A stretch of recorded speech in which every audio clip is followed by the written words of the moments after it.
Joy LaChica, New Democratic Party, Mariam Monsef, Liberal Party, and the incumbent Peterborough Kawartha MP, and Shante White from the Green Party.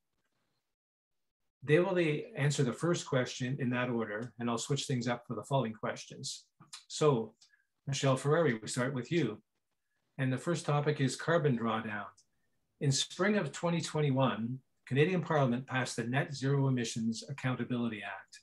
This act requires binding emissions reductions targets at 5-year intervals starting in 2030 and reaching net zero by 2050. While targets are needed, concrete policies that reduce emissions are important.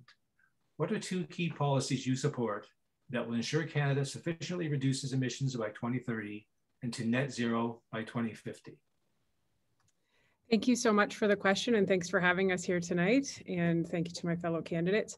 Yes, obviously it's going to take a lot more than 2 key policies to deal with our climate crises. And I want to start off by saying too that this is not just a national issue, this is a global issue, and the atmosphere doesn't much care about borders. So we have to be doing all that we can. We have, many outlined approaches in our document, and I strongly encourage people to take a look when they get a chance. Conservative.ca/plan, you can download it. It's 160 pages, and you'll see lots and lots of information there on what we want to do. And one of the things, the first step, obviously, is implementing known technologies into the Canadian economic mosaic. So, for example, we have our electric cars, we have our small molecular reactors, hydrogen, nuclear, all of these things. I had the chance to visit Clean Tech Commons yesterday. It's exciting, amazing on the Trent University property. These are the kinds of things we want to unleash innovation in, as well as we have an innovation cluster here in Peterborough, Ontario, which is absolutely outstanding. So we, the Conservatives, definitely want to get out of the way of people who know how to do this and create the environment for this technology to come to surface to really save our climate and invest in it. Obviously, we want to investigate emerging technological advances as well. So direct air capture, carbon capture, and all of these things. Our first 5 policy for deploying new emissions reduction technology. So lots of information out here that we want to do to help further develop the innovation and unleash the innovation, while at the same time holding people accountable for what they're doing on a personal level. I know we're much past the personal level at this point, but we still need to be holding people accountable as well with our low savings carbon tax. Thank you. Well within our 2 minutes. And Joy, same question too. Do you need the question repeated? Sure. Thank you.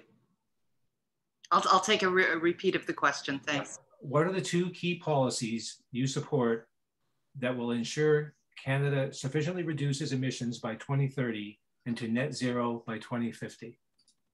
Thank you, and I appreciate being here this evening, and thank you to Greenup and all the organizations that put this together.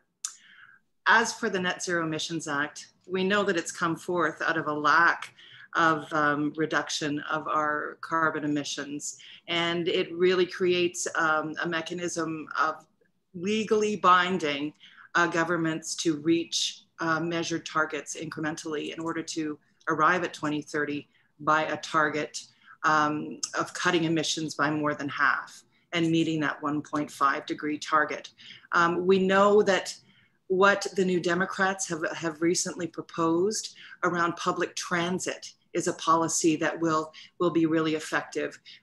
We want to create a double investment in public transit and help municipalities from a federal point of view and with federal help to electrify fleets by 2030, making public transit more affordable and perhaps even free in some locales. It's important to get our cars off the roads to reduce our carbon emissions. So that's a really significant piece. We need to eliminate fossil fuel subsidies in entirety, which means no to new pipelines and buying pipelines and keeping pipelines. Instead, we should be retrofitting homes. We should have a brand new paradigm and how we approach things with the Net Zero Emissions Act. So those are a couple of things that I think that are important. We also know that we have an infrastructure bank, but we should have a climate bank to invest in fighting climate emergency, another policy. So that's 15 seconds. Thank you. Thank you. And that brings us then to Miriam. Miriam Monsef, would you like the question repeated? No, thank you so much, Mr. Hendry. Hello, everybody. Bonjour, Anin, salam alaikum. I'm at my kitchen table in Peterborough Kawartha on Mississauga and Anishinaabe territory, and this is our second debate of the day. So it's great to see my colleagues again. I want to thank all of you for bringing us together. We are in a climate emergency, and as your Liberal candidate, I can say to you, the Liberal Party of Canada is the only party this election that has received high grades by economists, by scientists, by climate activists for having the best climate plan by a long ways compared to other parties. Our plan is based on the ambitions that those of you who have been working on this for decades have pushed us to get to. It's based on the demand for stronger federal leadership that we heard from young people during the last election. And we have a 50-point plan to reduce our emissions, to get us to 40 to 50% of 2005 levels, in line with where science needs us to go. We'll reach net zero by 2050, and we'll do so by creating jobs, investing in science. I was pleased to support and push for federal investments in the innovation cluster, in clean tech commons, in Noble Gen, in random acts of green, and we got to do more. We're going to continue to ensure we price pollution. We're making it easier to purchase a zero emissions vehicle with a $5,000 rebate. We're providing rebates to Canadians to upgrade their homes so that they are more energy efficient. We are capping oil and gas emissions at current levels to ensure that we move towards a decline from here on. We're going to require half of new car sales to be zero emission by 2030 and all by 2035. And we're phasing out subsidies for fossil fuels faster. This is because of leaders and experts like those in this riding, and I look forward to working with you to address the climate emergency and to create jobs. Thank you. And finally, for this question, Shantae, would you like the question repeated? Yes, sure, I'd like it repeated, thank you. What are two key policies you support that will ensure Canada sufficiently reduces emissions by 2030 into net zero by 2050? I first want to thank you, Mr. Moderator, and all the organizers for setting this up together. You know, the Green Party, we believe that we need to achieve net zero emissions as quickly as possible. In order to organize this, we need a stringent goal and an accountability framework. So the Green Party goal is to have a reduction of greenhouse gases by 60% of the 2005 levels by 2030. With clear enforceable targets and timelines starting at 2023, as well as aiming to be net negative actually by 2050. This accountability framework as well is a detailed carbon budget determining the cumulative amount of GHGs, greenhouse gases, that Canada can emit to do its part to keep warming below the 1.5 degrees Celsius. Thank you. I've been called Mr. twice tonight. That's more than I usually get in a year. We will now move to question 2. The topic is toxics, environmental regulations, clean air and water. And the question will go first to Joy. The Canadian Environmental Protection Act is the overarching law to protect the health and environment of Canadians. This act sets out regulations that prevent pollution and restrict toxic substances. The Act has not been significantly amended since it was first introduced in 1999. A parliamentary committee released a report in 2017 with recommendations to update and improve the Act. What are the 2 most important updates to CEPA that you would support? Joy? Thank you. And CEPA and Bill C-28 are so significant because ultimately it's about the human right to a clean environment. So if Bill C-28 is passed, SEPA can become the first federal law to recognize this right, which is incredible and an important step forward. We know that we need to further and better protect Canadians from toxic substances in everyday products like cosmetics. We know we need to go further by enshrining in law the Canadian Environmental Bill of Rights so that all communities can enjoy a guarantee to clean water and air. We know that is such an issue. And in all of this discussion, we need to be talking about our partnership with Indigenous communities and how our plans for climate action include that. And I preface everything with that because it's something that it should be very stated in the forefront that this partnership is very important. We need to codify our plan to protect 30% of our land, freshwater, and oceans by 2030 as part of a SEPA update. We need to support biodiversity, protect pollinator health, and ban single-use plastics. So these would be important updates that I would see need to be brought forward for SEPA. It's so important. It's existed since 1999. It's a fixture for us, and we need to move it forward and bring these updates forth. Thank you. Then we would move to Shante. What are the two most important updates to the Canadian Environmental Protection Act that you would support? So I definitely believe, like my colleagues have already stated, it needs to be modernized. So we would do so by prioritizing legislation to modernize the act itself, as well as ensure the right to a healthy environment enforceable by law. And one more, preventing exposures to toxins and pollution by requiring labeling of chemicals on GMOs and consumer products, including cosmetics, cleaners, and furniture. As well, we would like to regulate microfibers as a toxic substance under CEPA, as well invoke the precautionary principle in making decisions about approvals of products, substances, and projects in a process where the potential for irreversible harm is noted. Thank you. And next we will have Michelle.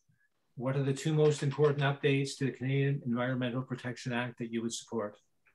Thank you. Thank you for the question. It should be noted first that I think this should be noted. Prime Minister Mulroney introduced the Canadian Environmental Protection Act, SEPA, first comprehensive pollution plan back in 1998. So I think it's important to note that sometimes conservatives have a bad rap, but we've done a lot here in terms of that. Obviously, there needs to be continued effort to categorizing existing and emerging substances. I think to get a little personal here, I think, I've had some family members impacted directly by harmful substances, endocrine disruptors. I have a child who has a severe allergy to a lot of pollutants and a lot of chemicals. So, I know firsthand what these chemicals are doing to not just us, but to the environment, to animals. So I think we need to definitely be looking at these. I think there's 27,000 harmful chemicals that need to be evaluated on this. So I think that needs to be sort of audited as well. And what can we do? We obviously can't do it all at once. So what can we do right now and look at the ones that are most toxic? Obviously in our plan, in our recovery plan, so that's our big focus of the entire election is recovery. So we want to propose to end raw sewage dumping. This is obviously a very, very big issue that we don't want to see. Closer to home, we want to reinstate the Lake Simcoe Cleanup Fund, the vital natural resources so many rely and call home. Obviously, this was canceled by Justin Trudeau in 2017, and it funded over 200 community-based projects. Invasive species is another key component that we'd like to see as well brought to the surface when we look at stonewort as well. I know that we're working on the Trent Severn Waterway, and that's critical, but we should also be looking at what we can do within that development at our locks to ensure that boaters aren't transmitting. Thank you. And finally, for this question, Miriam Monsef, what are the two most important updates to the Canadian Environmental Protection Act that you would support? Okay, Jim Hendry. I'll stop calling you Mr. Hendry. I'll feel much better. Okay, feel more at home. It's nice to see over 200 people on this Zoom, by the way. The bill was introduced. It didn't pass in the last parliament, but the Liberals are absolutely committed to reintroducing it, to strengthening it, and making it top legislative priority. And one of the things that excites me about it is enshrining the right to a healthy environment into federal law, which is a huge step forward. And the bill would also commit the federal government to do more to protect the most vulnerable, including children, and more to protect those with exposure to pollutants higher than average. And that includes downwind or downstream, particularly for Indigenous communities. We have an action plan to protect firefighters from exposure to burning flame retardants found in household products. And we know that a disproportionate number of people who live in environmentally hazardous areas are Indigenous, lower income, or racialized. One of the things I really like about what we're going to move forward on is requiring the Minister of Environment and Climate Change to examine the link between race, socioeconomic status, and exposure to environmental risk, and to develop a strategy to address environmental justice, which is something that particularly young leaders have been pushing for.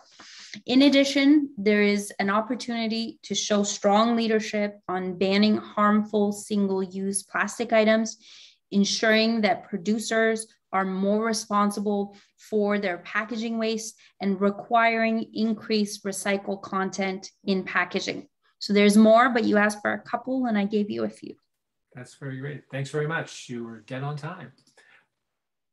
And that wraps up that question. So the next general topic is Indigenous rights and the environment. Indigenous people have an important role in understanding and protecting our environment. In spring 2021, Parliament passed the Undrip Act, the United Nations Declaration on the Rights of Indigenous Peoples. Work must continue to implement this act and advance reconciliation. What are two key environmental policies that you support that will advance Undrip in Canada? And we'll start this one with Shantae. Thank you. The Green Party is committed to reconciliation, nation-to-nation engagement, and self-determination for Indigenous peoples. And we also believe that a meaningful path towards reconciliation in Canada must first ensure that First Nations, Inuit, Métis Nation leaders are leading the decisions about the future of their people, their lands, and their territories. The Greens are committed to implementing Undrip for the First Nations to support. The Green Party believes that every nation has a right to decide who speaks on its behalf, and the government of Canada must be led by Indigenous people who respect designing this type of legislation. We've heard from several First Nations who've told us that they had not been consulted actually on Bill C-15. A Green government will ensure that all First Nations are thoroughly involved in the development and the design of Undrip implementation legislation. Greens would also ensure that any nations who do not support would not have it imposed upon them. Indigenous peoples who are protesting these developments on their lands, I also would like to mention, are not criminals. A Green government will respect Indigenous sovereignty over self-defined and self-governed lands, whether First Nation, Métis Nation, or Inuit, and respect all other rights to their title, their land and titles, including the right to stewardship. Thank you.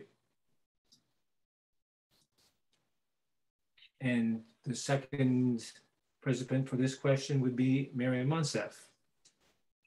What are two key environmental policies that you support that will advance Undrip in Canada? Thanks, Jim. A few things. The bill that we did introduce in the House of Commons and were able to pass requires the Government of Canada to work in consultation and cooperation in a distinction-based way with Indigenous peoples to prepare an action plan to address key things such as injustices, measures that align existing law with Undrip.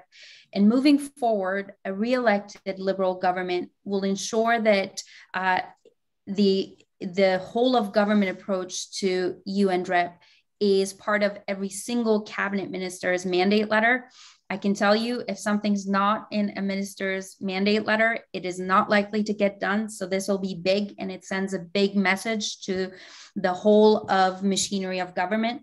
In terms of policies, we are committed to conserving more land, inland waters, marine and coastal areas, and Indigenous-led conservation is going to play a key role in that.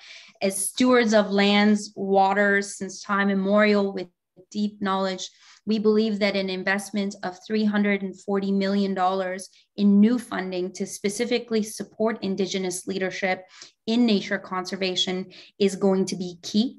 And I also want to say a special thanks to those who've taught me, particularly Indigenous women, who've taught me that water is sacred.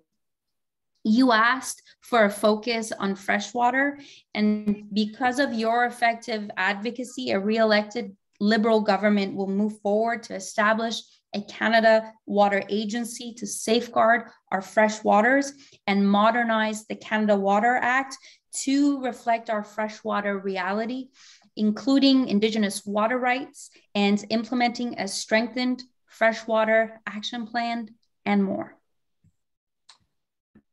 Thank you. The next participant for this question would be Joy. Do you need the question repeated? No, thank you. Thanks a lot, Jim. So as for Undrip, we need to think about the fact that our climate crisis is not just an environmental emergency.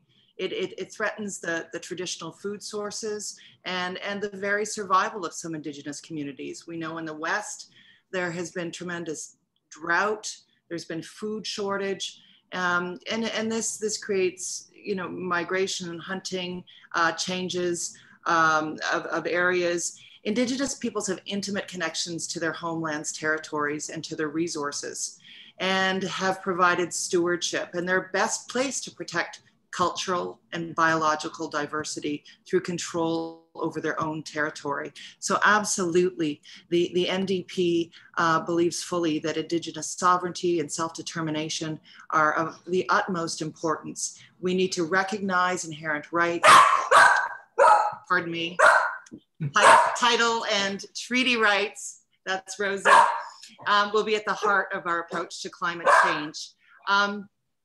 As for we think of grassy narrows. We think of things that need to be fixed. We think of the Indigenous Guardians program that the NDP has proposed to invest in Indigenous-led science and support creation of Indigenous managed protected areas. That's such an important program. And we will commit $500 million to Indigenous-led forest stewardship projects. These are a couple of the things that Undrip and what the NDP will bring forward, acknowledging Undrip as an important piece in our nation-to-nation relationship as well. We listened to Chief Rosanna Archibald and how truth and reconciliation, climate change, economic growth, First Nations jurisdictions, and rebuilding and strengthening First Nations in Canada is the beginning. We need to listen, and we need to let them lead us. Thank you. Thank you, and thank Rosie for her contribution.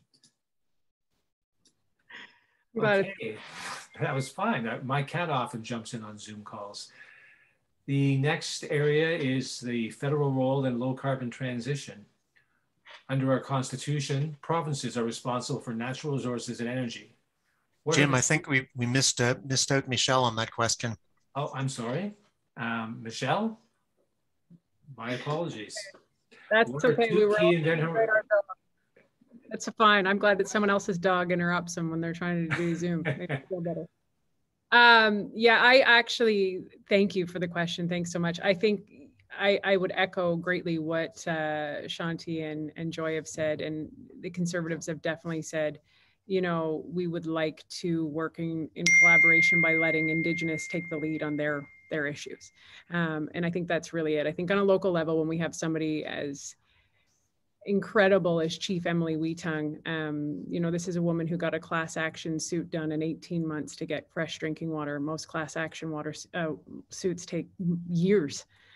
She's a real incredible person. And so I think watching and taking the lead and working to restore relationships, but definitely taking a backseat and letting, you know, for Indigenous by Indigenous approach is definitely the way the Conservatives want to approach all of this. Thank you. All right, so now we go to the federal role in low carbon transition. Under our Constitution, provinces are responsible for natural resources and energy. What are the two best federal actions and/or policies you would support to facilitate a just transition to a low carbon energy system across Canada? And we'll begin this with Miriam.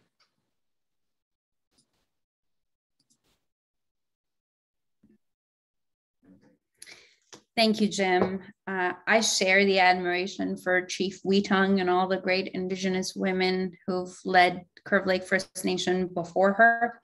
But I would like to point out that the Conservative Party of Canada, under Mr. O'Toole's leadership, voted against Undrip just a few months ago in the House of Commons. Moving forward, a Liberal government has already committed to and has funded a green and just pandemic recovery.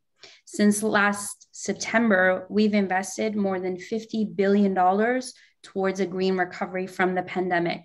For example, we're funding transit projects and home retrofits, which are going to create jobs and cut pollution across the country and save folks money in their energy costs.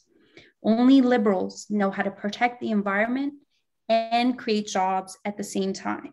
And a re-elected Liberal government will introduce legislation to protect our environment and recognize for the first time that the right to a healthy environment is the law, as I mentioned earlier. We'll train workers so that they have the skills to work in a zero carbon economy and in zero carbon industries.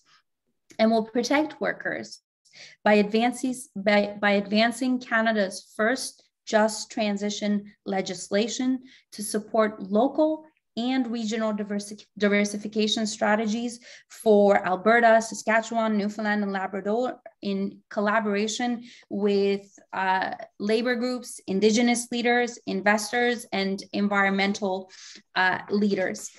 I will also say that we have seen here in our local community that we can create jobs and protect the environment at the same time. And Peterborough's expertise, if I'm reelected, will continue to shape the Canadian response to addressing climate change and creating jobs. Thank you.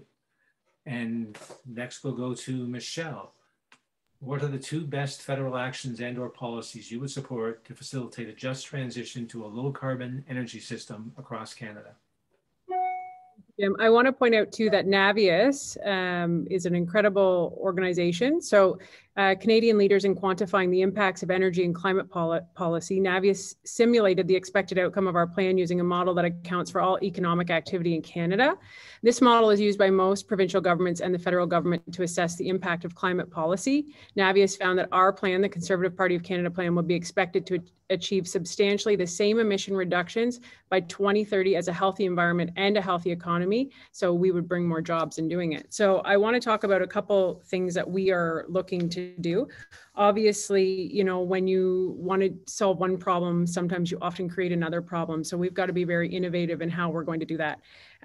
We obviously want to invest a lot in zero emission vehicles because when we look at the transportation sector as a major contributor to greenhouse gas emissions, what are we going to do to correct that? So we need to be, you know, really investing in zero emission vehicles. We're going to invest $1 billion in building out electric vehicle manufacturing in Canada, including investing in battery production, parts manufacturing, micro-mobility solutions, and electric trucks. We will be working with provinces, territories, and municipalities to encourage the inclusion of a minimum number of EV charging spaces for new developments. And obviously, we're going to be looking at carbon capture as well.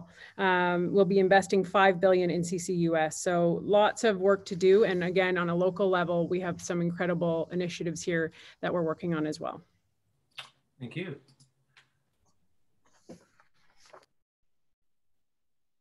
And Shante, would you like the question repeated? I'm okay, thank you. I just want to note something.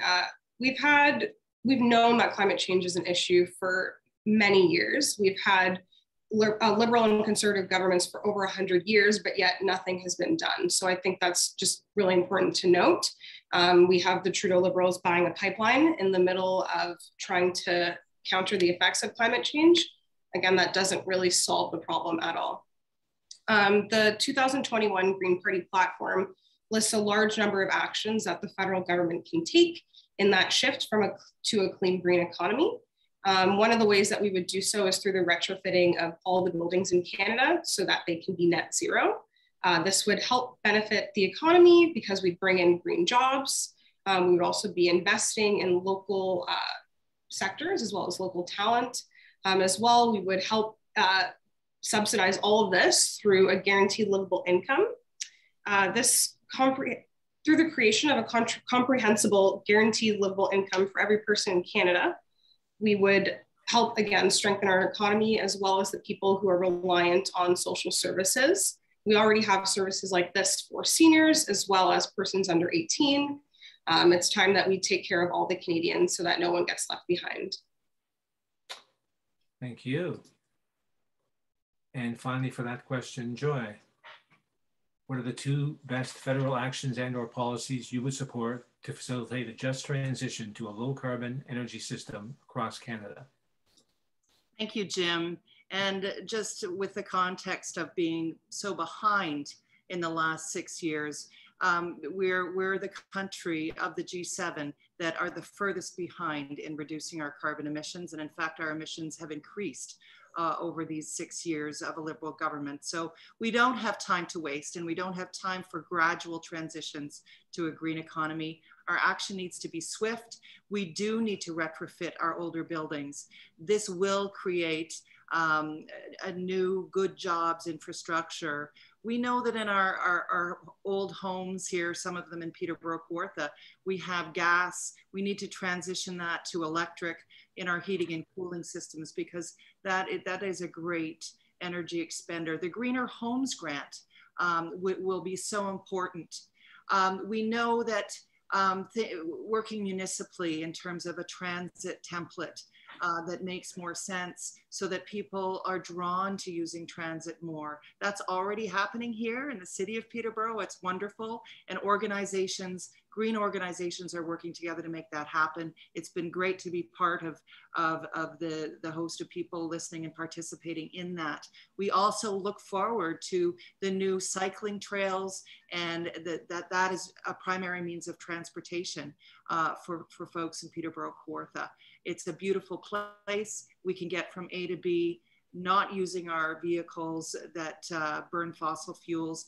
We need zero emissions vehicles, absolutely. And we need to get cycling and reducing our carbon footprint. Thank you. Thank you.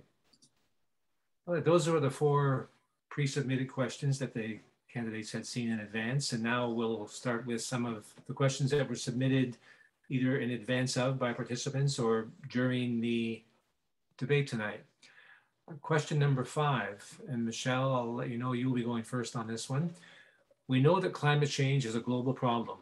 What steps will your government take to compel other countries to reduce their carbon emissions? Thank you, Jim. I like this question a lot, so thank you. I think one of the big issues that we really want to do, the Conservative Party of Canada and our recovery plan, is really stay strong with Made in Canada. In this pandemic, we've been outsourcing to China for our PPE and our vaccines. We can do all of this here in our own country and be doing it in a green way, in an innovative way. And I think we have the wherewithal and the passion to do this. So that is one of the key things we would really like to do, is to work with our own country instead of countries who are major contributors, and to create accountability within our own Canadians to be a part of the solution. Thank you. Joy, what steps would your government take to compel other countries to reduce their carbon emissions? Well, as a climate activist and as a labor leader, every year for the last 4 years, I've been attending. I've been a delegate at the United Nations Committee for the Status of Women, where we revisit, and women are deeply affected by so many things in our global landscape in these years. But there's always, as part of that convention, a revisiting of the United Nations 17 sustainable development goals, because it's all very integrated, and we need to make sure that in countries that struggle as we are, that we are there talking to each other about best practices, that we're sharing the struggles, that we're providing supports, and that we're working in an intersectional way through global networks, and just being able to share on a global level through the internet and through web conferences what we can do. Foreign policy and our relationships and diplomacy through the United Nations is very important. And we look to those sustainable development goals.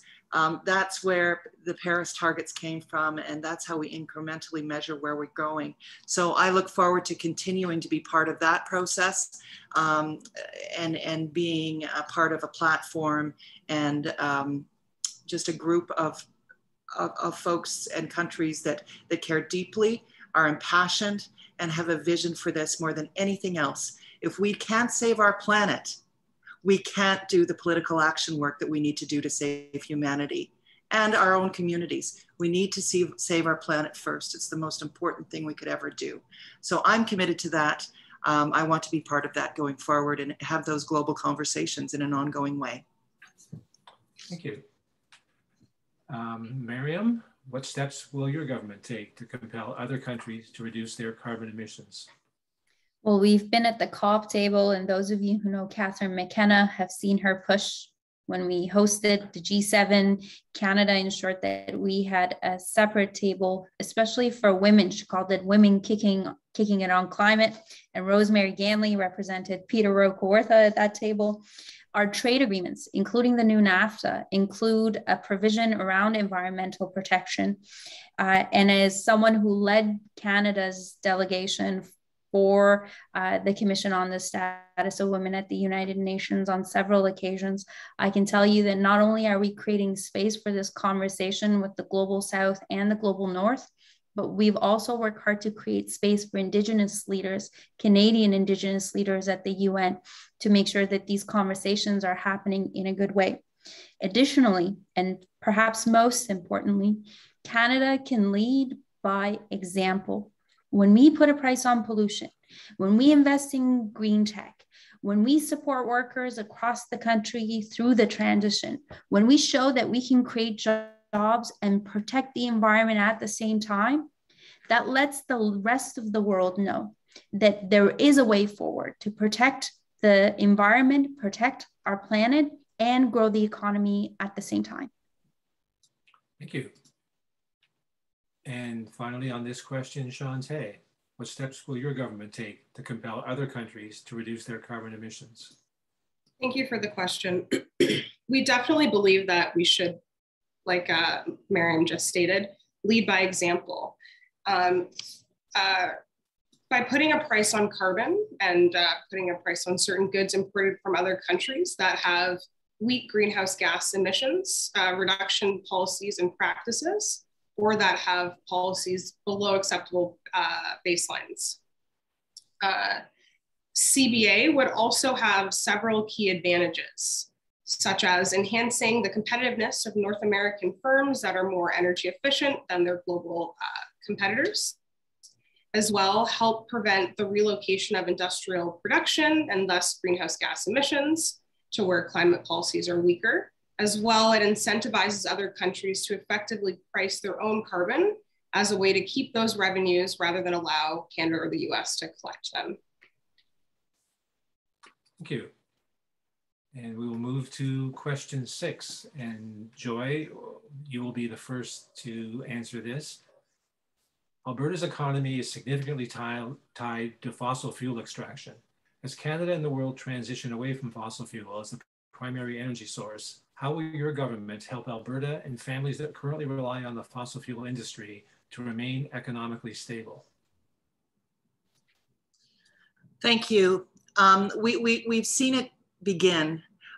We know that the Canadian auto industry has been deeply impacted in recent years, and we've seen a just transition. We see electric vehicles that are being produced in Oshawa now. This is just a small example of what could be done on a larger scale, but it really is dependent on leadership. It's leadership with a vision, and leadership that proclaims something that is achievable, something that is a project to work towards in an optimistic way. New Democrats have a leader that talks about hope and optimism, and that includes making transitions to a clean economy swiftly. We shouldn't be tarrying any longer with the tar sands. It should have been addressed in a swift way some time ago. But unfortunately, there have been failures. Trudeau's Liberals connected with the big oil companies an average of 3 times a day and handed them an average of $900 million more per year than the Harper Conservatives did. He delayed help for oil and gas workers, but found hundreds of millions of dollars for CEOs and shareholders. Herein is the problem. Herein is the reason that we are so far behind. We cannot any longer tarry. We need to show communities in Alberta that we can transform. It's a transformative thing that can happen. And it's exciting that we have an opportunity to make a choice for leadership that believes in that transformation and that it can be done. What's happened in Germany, Denmark, Norway, Iceland, where they're light years ahead of us, and they started it at the same place in Paris. We can do it too, if we create that sense of belief, that sense of urgency, and a plan that is bright. We can do it if we vote NDP. Thank you. Dante, Alberta's economy is significantly tied to fossil fuel extraction. As Canada and the world transition away from fossil fuel as a primary energy source, how will your government help Alberta and families that currently rely on the fossil fuel industry to remain economically stable? Thank you for the question. I think it's really important that we have a just transition for oil and gas workers. Something like free post-secondary to ensure that these people can relearn the skills that they'll need to transition into a new economy would definitely be an asset to those individuals. Also, another idea would perhaps be, instead of using the money for a pipeline, we use that to fund labor training that would help us shift into a green economy instead of, adding more to the issues that we have at hand already. Create a decentralized renewable energy grid to ensure the stability of the transition that we are hoping to achieve, as well incentivize green investments, existing pollution cleanup that will require work, things like this. Thank you. Michelle, are you good with the question? Would you like it repeated? Oh, that's great. Thank you so much, Jim. Yeah, I think this is really important. I think when we look at Alberta, how do you phase out livelihood, culture, generations of living? How do you do that effectively? And I think, visiting Clean Tech Commons yesterday is a great example of how you do that. You think ahead right now. You have one foot in now and you have one foot in the future. And you have to be investing. You have to unleash innovation, which is critical and part of our platform. You have to be investing in what's going to work in the future. Hydrogen cars, we need to be looking into what we can do and then have that transition program in place. And that's what we want to do. We want to unleash innovation. We want to invest and support the tech companies and the research development in order for them to do that. We want to be the supportive government to allow that space and access to the capital to do that. Thank you. And Mary Monsef, your response to that question. Thanks, Jim. And I appreciate this question. I remember in my first year, must have been my second year as MP, climate activist came into my office and we had a really helpful conversation. And one of the things we talked about was, how do we look our neighbors in Alberta in the eye and tell them that they got to stop going to work the next day, they have to stop feeding their families? And that you're even asking this question is a reminder of just how interdependent we are and how wise the group putting these questions together is. I've connected with my colleagues in Alberta, and the key here is a diversified economy. Why are we moving forward with high-speed internet in the Western prairies? It's because it'll allow them to diversify their economies. We're investing in clean tech locally, and Alberta is already innovating, and we are supporting that innovation.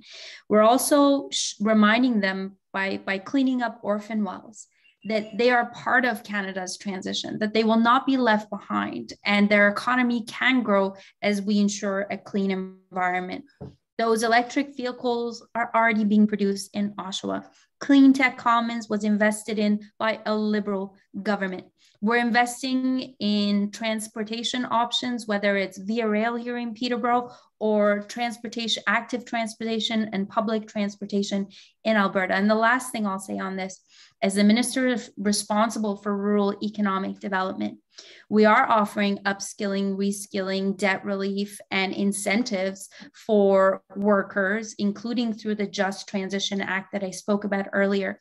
But we're giving incentives to teachers, early learning childhood educators, doctors, nurses, to go set up shop in rural communities, including in Alberta, so that they're able to benefit from the same suite of services that those of us in urban centers benefit from. And feeling like those services are available, feeling like you're getting ahead just as much as the folks out east are, for Albertans and folks in prairies, is really important so that they feel like they're part of this transition and not being left behind. Thank you. Question 7, and Miriam, you will be first on this one. We would like to hear how your party will work toward the global diversity targets for 2030, including ensuring that at least 30% of important land and sea area are conserved. Thanks, Jim. We're moving forward and we are protecting our land. We are protecting our waters, including our fresh waters as well as our oceans.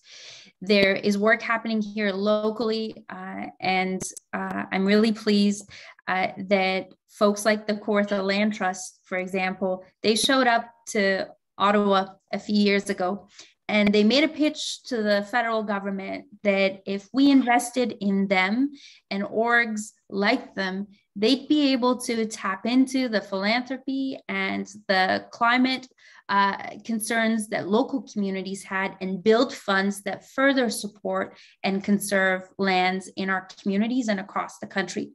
And we did that, by the way. Good job, Kawartha Land Trust. In addition to that, we've committed to supporting 10 more national parks. And I think that bodes well for all of us who are environmental enthusiasts, but also want to see the beauty of this land protected. Thank you.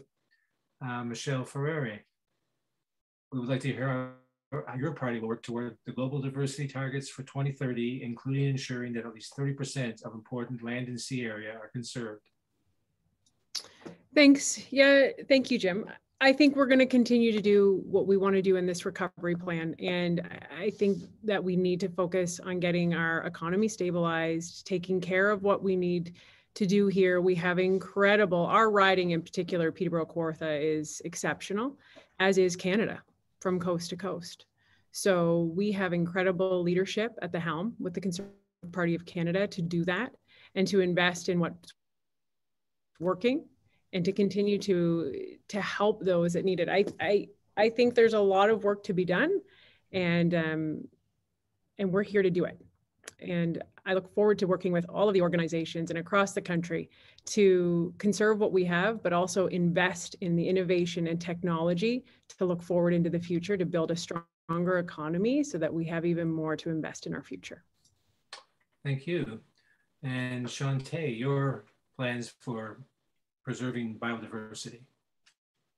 Thank you. I think one of the biggest things that we can do is stop or end the logging on all old growth forests.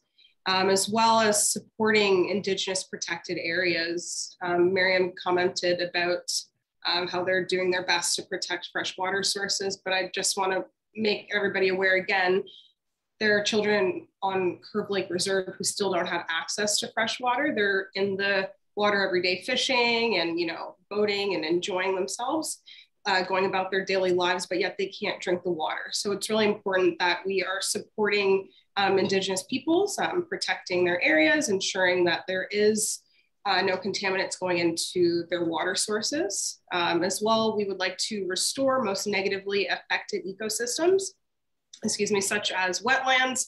Again, not buying pipelines that go through wetlands. As well, we're gonna enact more nature-based solutions. Thank you.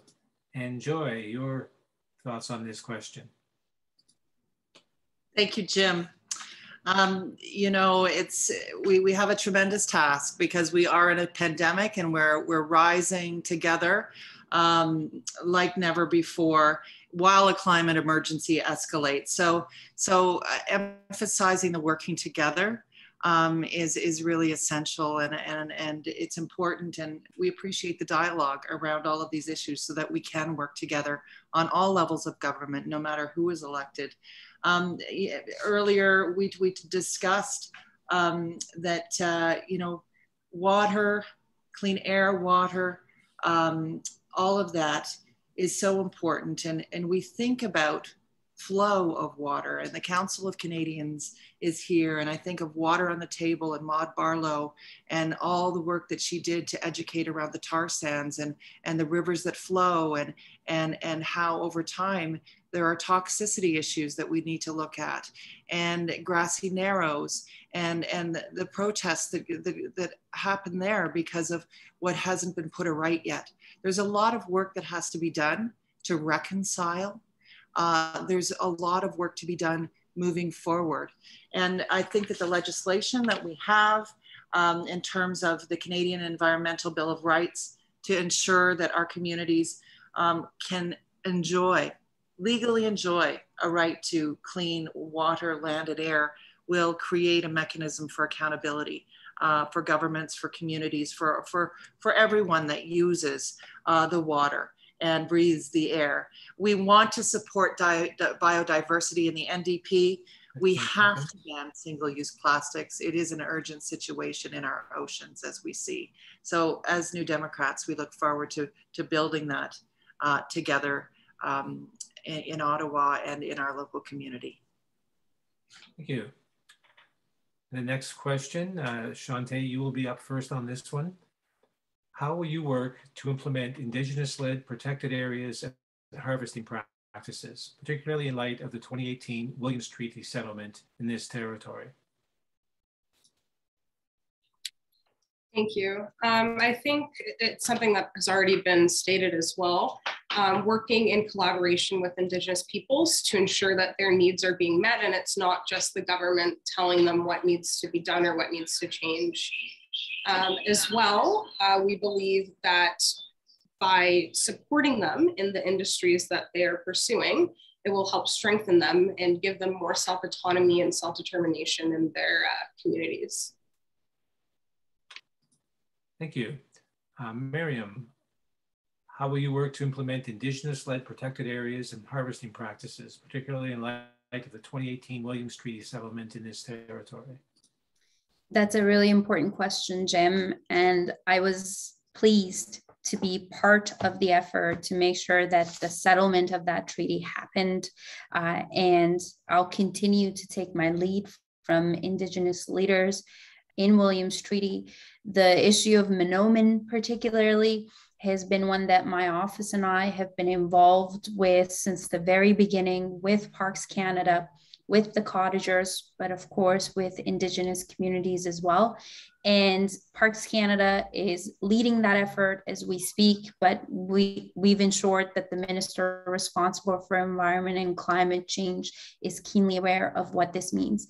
One of the heartwarming aspects of this, and I remember a very tense town hall up in Buckhorn a few years ago about this topic, no one argued if there was an inherent right. Everybody agreed that there was a treaty right, and it was about implementing it.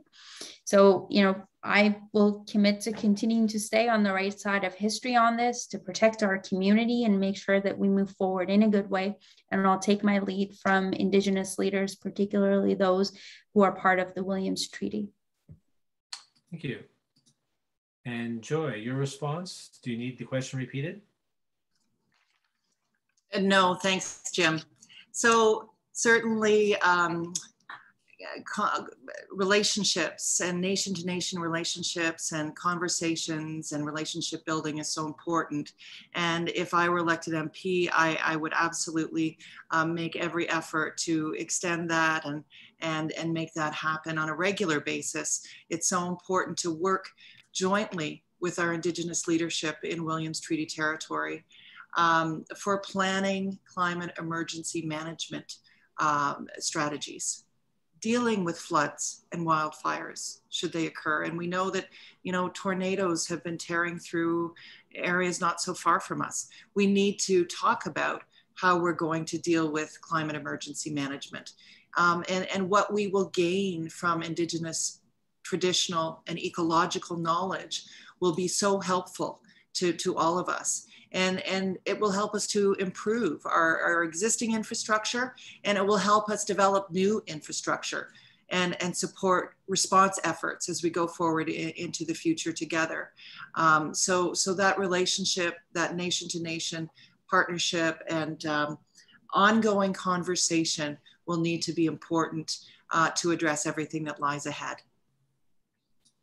Thank you. And finally on this one, Michelle.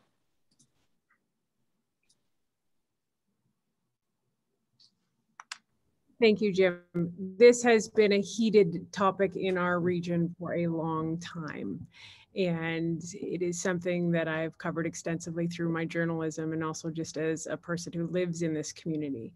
You have to find a way to get people to come to the table to chat and talk and mediate and find a solution while respecting that of the Indigenous. So there's a lot to learn here. I've had very big discussions with a lot of people. I was able to facilitate a meeting already that had never happened in 10 years for two people to sit at a table and chat. This is what we need. We need active representation in the community where people are coming together and listening. And sometimes we're not going to like what each other says, but we need to be talking and to move forward and also respect, you know, by Indigenous, for Indigenous, by Indigenous, and following the lead of them. Thank you. And we will move to the next question. Michelle, you will be first on this one. What will your party do about the expansion of BWXT and powdered uranium processing in the heart of Peterborough across the street from an elementary school?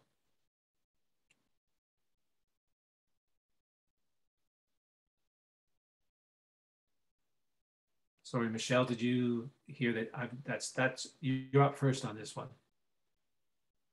Sorry, I was trying to unmute myself. Are we referring to, can you clarify which school you're the Prince of Wales School on Monaghan Road. BWXT is part of the old GE plant complex. Another heated topic locally that we've seen here. And obviously when children's health and welfare is impacted, as a mom, it's important to take these things seriously. I can't speak on a federal level that we have anything implemented, but I can speak on a local level that I would be committed to making sure that everybody's voices are heard and that we're doing our due diligence and commitment to ensure safety for everybody, and that everything that needs to be done on a safety level and an environmental assessment level is committed and done. We have an incredible organization here locally, Cambium, that I know would be great to work with and ensuring that that people are doing what they need to do to ensure safety for children first. Thank you. Joy, your response, what will your party do about the expansion of BWXT and powdered uranium processing in the heart of Peterborough across the street from an elementary school? Thank you, Jim, for the question.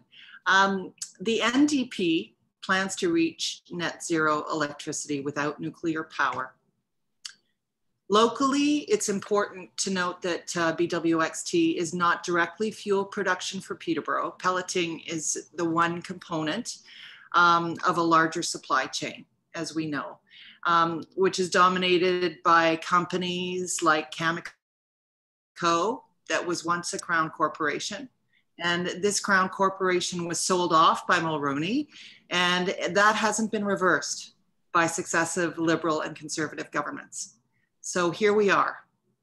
And when we're combating the climate crisis, as we are, we cannot simply put our eggs in the basket of a private conglomerate like this.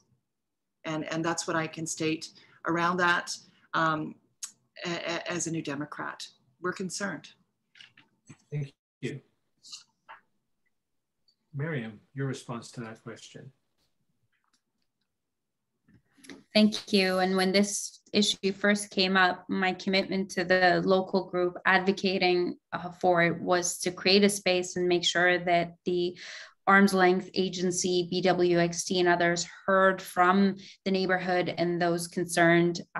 And, say this as well, it's really important for these arm's length agencies to remain so and remain so from political interference. The Canadian Nuclear Safety Commission is tasked with regulating the nuclear industry and protecting the health and safety of Canadians. Moving forward, though, as we discussed earlier about the SEPA bill, we would put forward a strengthened SEPA bill that would protect the most vulnerable from hazardous chemicals, including children, and to protect those with exposure to pollutants that are higher than average. And that's certainly something that is relevant here, and a stronger SEPA bill would be part of a greater national response to move forward with. Thank you. And Shantae, finally on that question. Thank you. So the Green Party policy states that we will ban nuclear power in Canada. This will happen over a period of time.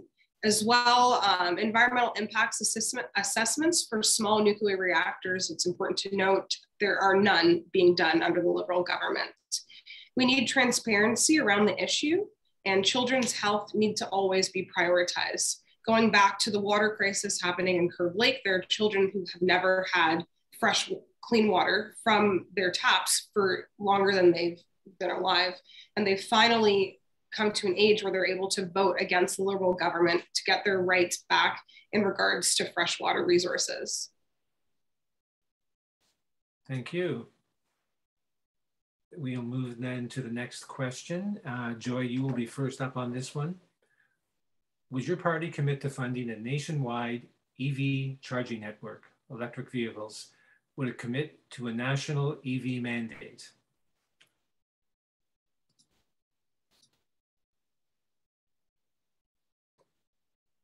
Thank you, Jim. I appreciate that. So we absolutely do commit to 100% light duty vehicles to be zero emissions by 2035. That is what our goal is.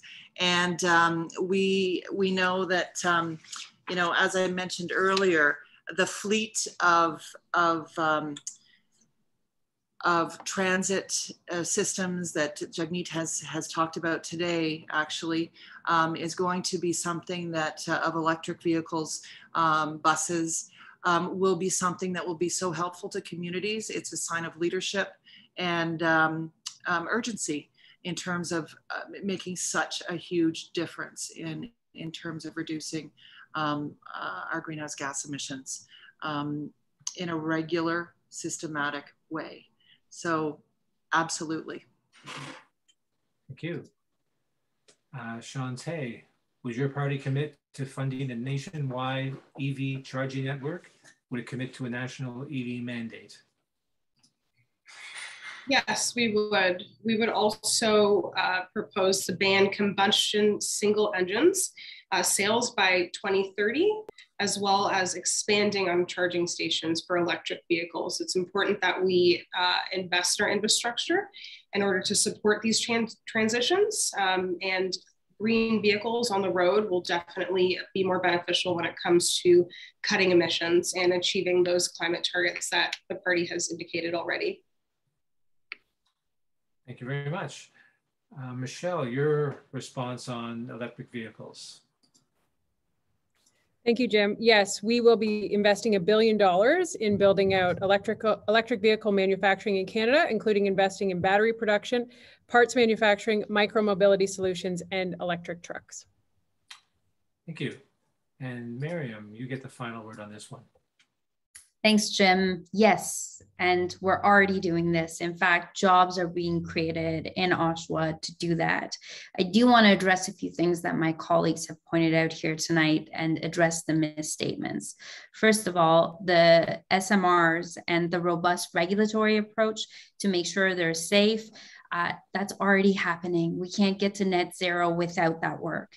We're moving forward to ensure that this February, when Curve Lake First Nation leadership receives the final detailed design for their water treatment facility, that there's funding available and we can move forward and get shovels in the ground to get that clean drinking water to them, in addition to the 109 communities whose boil water advisories have been lifted, so will Curve Lake First Nation. Thank you. All right, next question.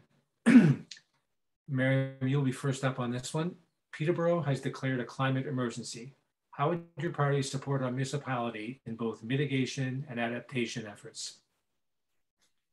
I want to congratulate the group who pushed so hard, and council and the mayor for accepting that we are indeed in a climate emergency. And as your member of parliament, I've taken that voice and that sense of urgency to Ottawa every single day.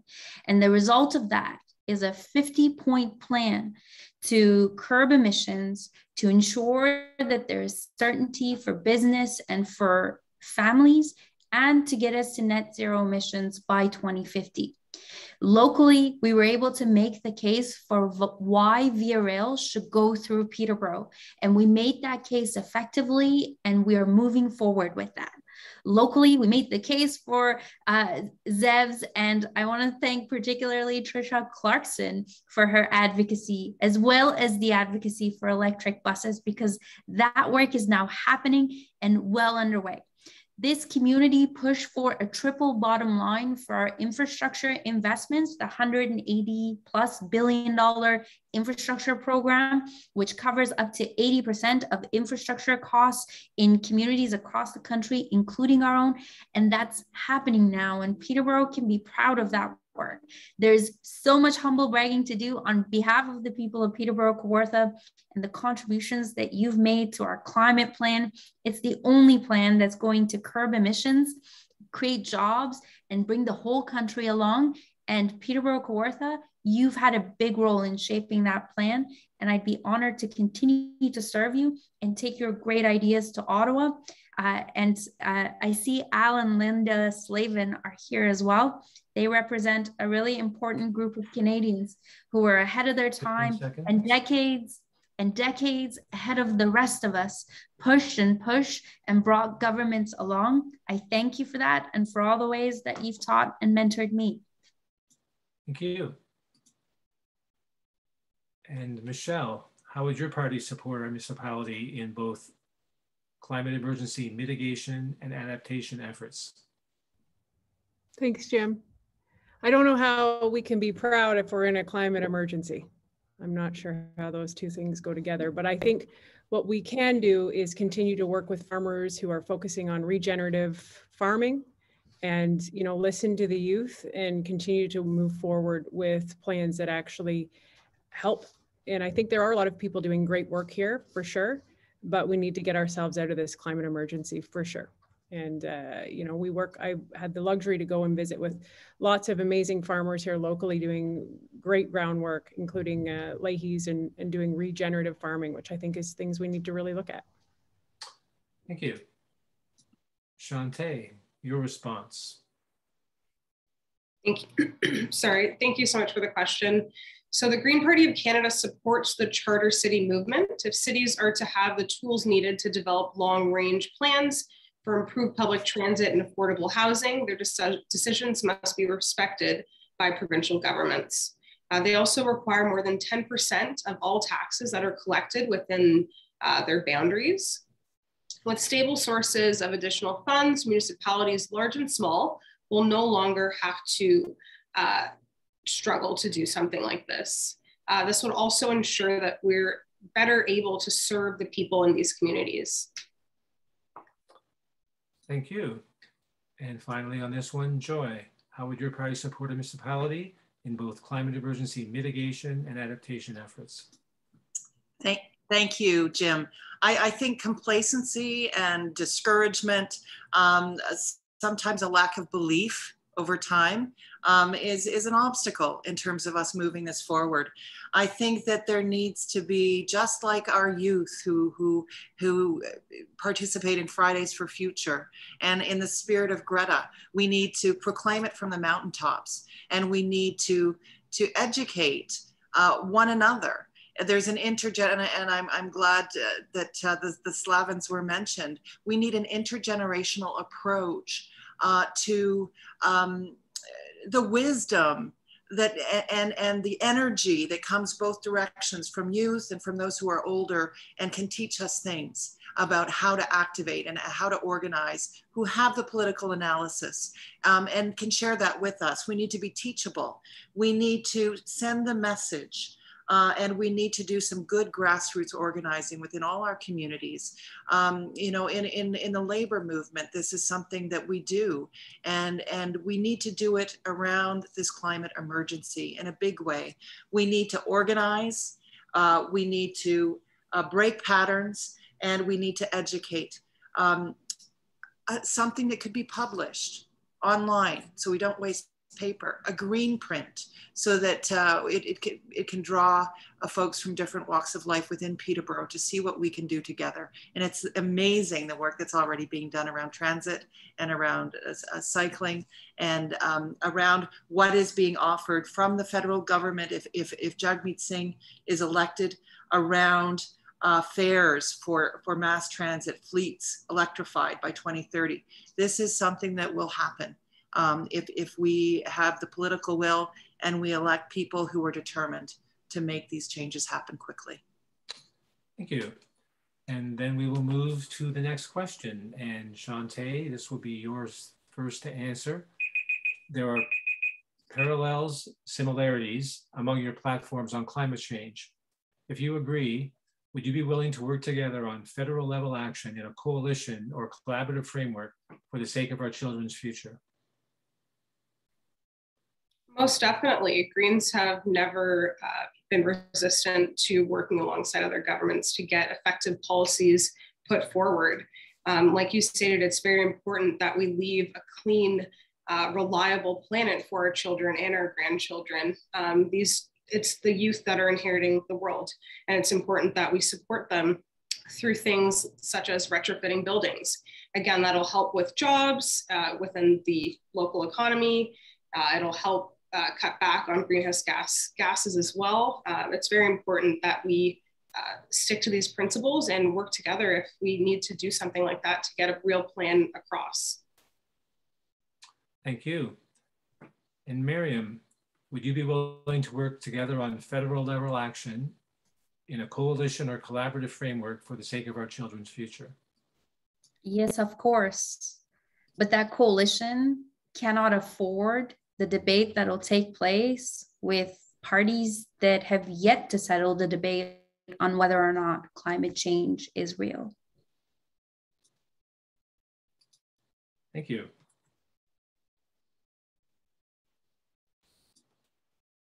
And Joy, same question. Would you agree that you would be willing to work together on federal level action in a coalition or collaborative framework for the sake of our children's future? There's nothing that would excite me more, and I'm so passionate about that possibility.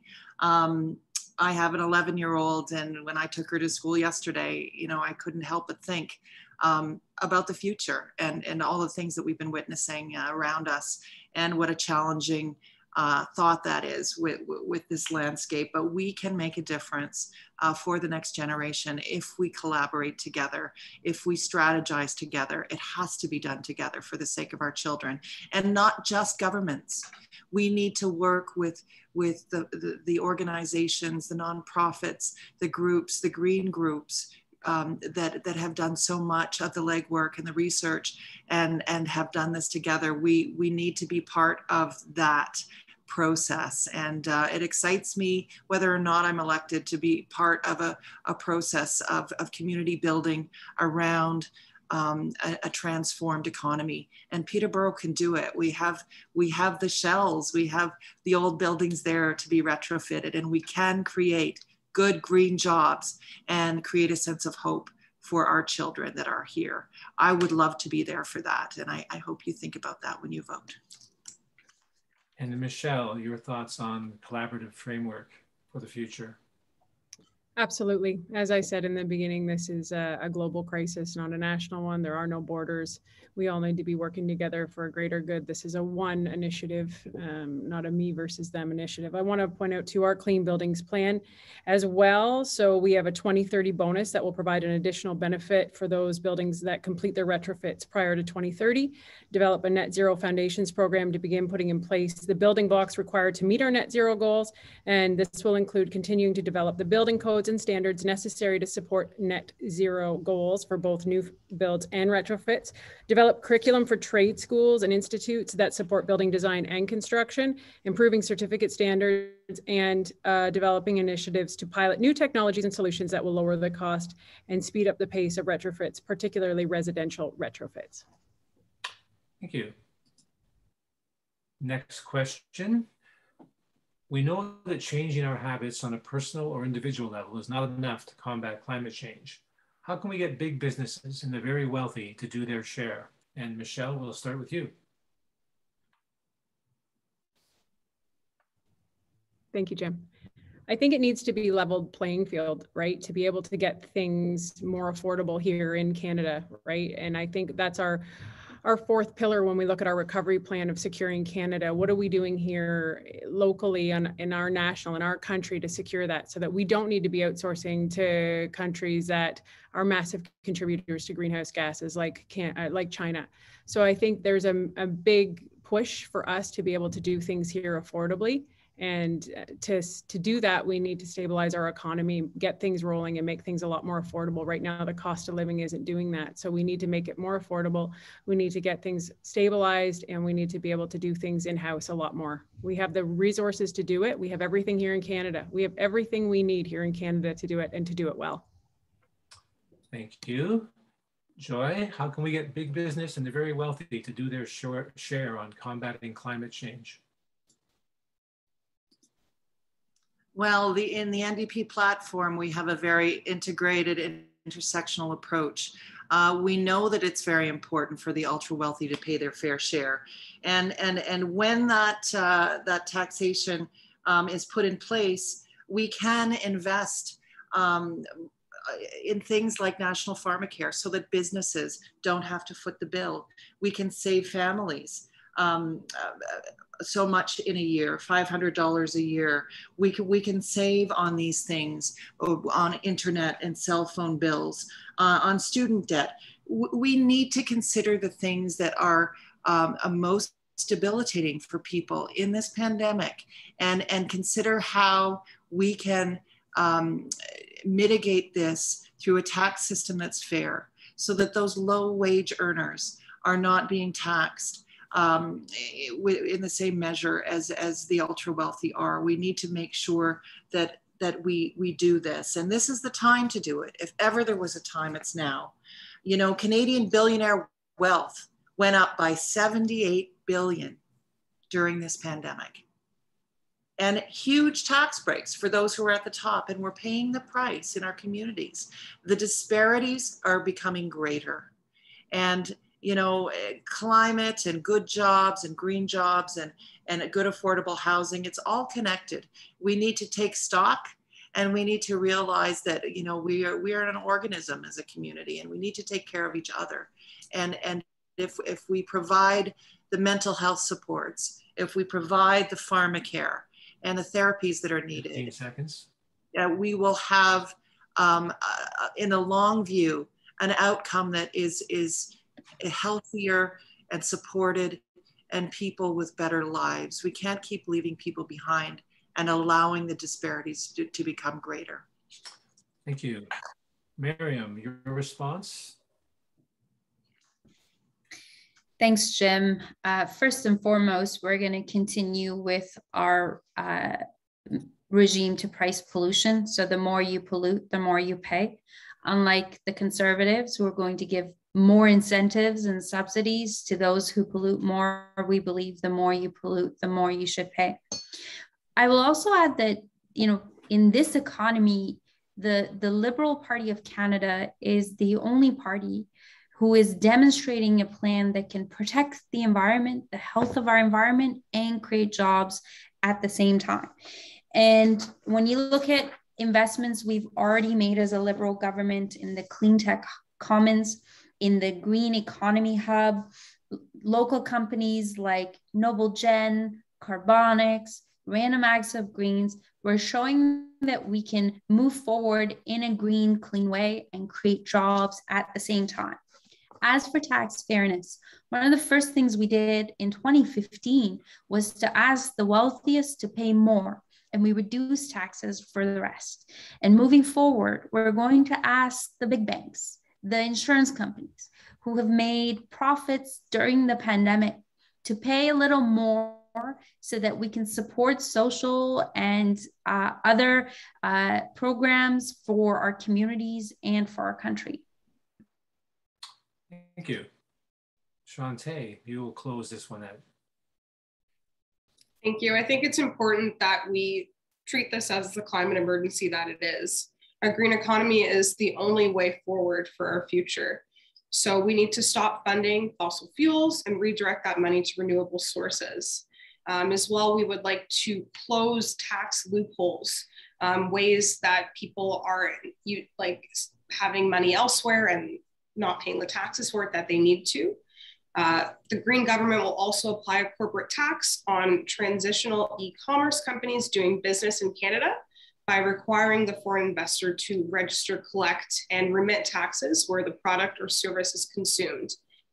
The e-commerce sector, giants like Netflix, Facebook, Amazon, Google, command a significant share of the Canadian market, but pay virtually no tax to it. So it's important that we put an end to things like this so that we can strengthen the Canadian economy.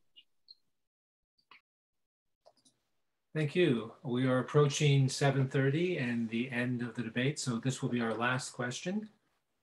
Joy, you will go first. Why is your party leader the best one to lead our country on the environment and climate change?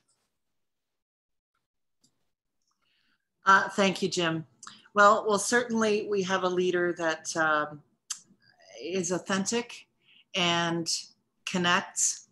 He is true to his word and has been so far. He is deeply connected to people, and you know, from his own story and his struggles, he connects to issues that we're facing today, and he's come together with the best minds in the New Democratic Party to come up with a strategy and a platform that makes a difference. We know that we'll reduce our emissions by 50%, more than 50%, if we can, by 2030. We know that we need to have a robust carbon tax. And this is what Jagmeet promises as a leader, that we will do this. And to $170 per ton by 2030. We want to have electric vehicles. We need light duty vehicles with zero emissions by 2035. We need to transition to a low carbon economy yesterday. We need to retrain workers. We need to transform our template in Peterborough Kawartha. Trudeau voted against a 1% tax on wealth for those making over 20 million. That's the truth of it. And without asking the rich to pay their fair share, how can we invest in a transformed green economy? We need to get our priorities straight. O'Toole talks about supporting Main Street, but he's a Bay Street lawyer with a long history of siding with the large corporations and the largest polluters and Canada's elite. Trudeau allowed wealthiest CEOs to pay themselves bonuses. We need a leader with authenticity, with commitment to the planet and to the future.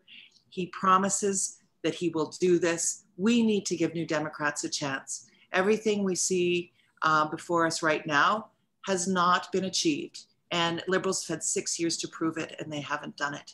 We need a change, and we need it now. I would like to be part of that change here in Peterborough Kawartha, and I am ready to do the work. And I love my community, and I hope you'll think about that and think about voting for a New Democrat leader in Peterborough Kawartha as well as in Ottawa. Thank you. Shante, why is your party leader the best one to lead our country on the environment and climate change?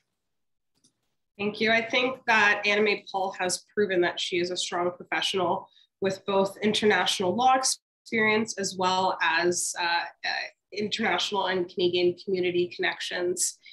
She's been a leader in these industries for a while now, and she understands that Canadians need and deserve change as well. She understands the urgency of a climate crisis. She will not buy a pipeline in the middle of trying to solve the climate crisis.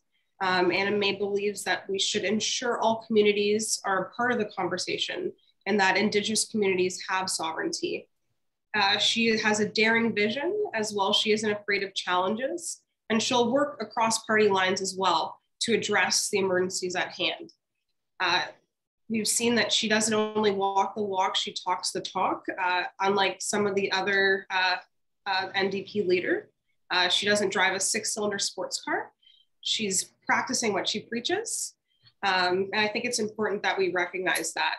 It's time that Canada has a new leader, somebody who is daring, like I stated, and is ready to give not only Peterborough Kawartha, but all of Canada the change that we need and deserve. Thank you. And Michelle. Thank you, Jim. Erin O'Toole has a history of service to this country as a Canadian Forces member for 12 years. And those who are connected to those who serve in the Canadian Forces, they know that it's service and a plan and results, and it's action that goes along with that. Also, you know, working in law, that is critical when we look at policy and making things change that will work. We need a leader who is not corrupt, and we need to have a leader who has good intentions. I would leave everybody to ask themselves why this election was called. And I think we need a leader right now who actually is serving the people and doing what needs to be done. We are in a pandemic, we are in a global climate crisis, and we need somebody who will do leadership and take care of Canada. Thank you. And finally, Miriam. Thanks, Jim. The Prime Minister, the Liberal Party of Canada, we're offering the best team, the best plan with the strongest leadership to move Canada forward, to finish the fight against the pandemic, to make life more affordable, and to address the biggest crisis of our time, climate change. Our leader put forward the boldest climate plan in Canada's history. A plan that was fought tooth and nail, not only by Mr. O'Toole, but also with Mr. Ford with his lawsuits and gas pump stickers. Prime Minister Trudeau made sure that Peterborough Kawartha had a voice around the cabinet table so that the experiences, the expertise, and the realities of our community was reflected in government decisions. We've got a 50-point plan to ensure that Canada moves forward to achieve net zero emissions by 2050, a plan that will be scrapped if a Conservative government is elected. The NDP and the Green Party don't have a legally mandated implementation plan to make sure that their climate plan meets their targets. And you don't have to take my word for this. The former BC Green leader, Andrew Weaver, called our plan bold and thoughtful, and the only credible plan put forward by any federal party. Mr. Tom Mulcair, the former leader of the NDP called our climate plan absolutely marvelous. My colleagues here have spoken about many measures which are smart, but are already underway because of Liberal leadership. And with me as your voice in Ottawa, with a Liberal government re-elected, we'll continue to move Canada forward and ensure that we lead on the international community and create jobs here at home while fighting climate change. Thank you. And thank you to whomever in the audience put that question up. It was a very nice summary for the end of this session. And that does bring us to the end of this session. I'd like to thank the 4 candidates, everyone who helped organize this event, and all of you who signed in to watch, listen, and add your questions. Don't forget the national leaders debates are on tonight in French and tomorrow in English. Thanks again, and enjoy the rest of your evening. Good night.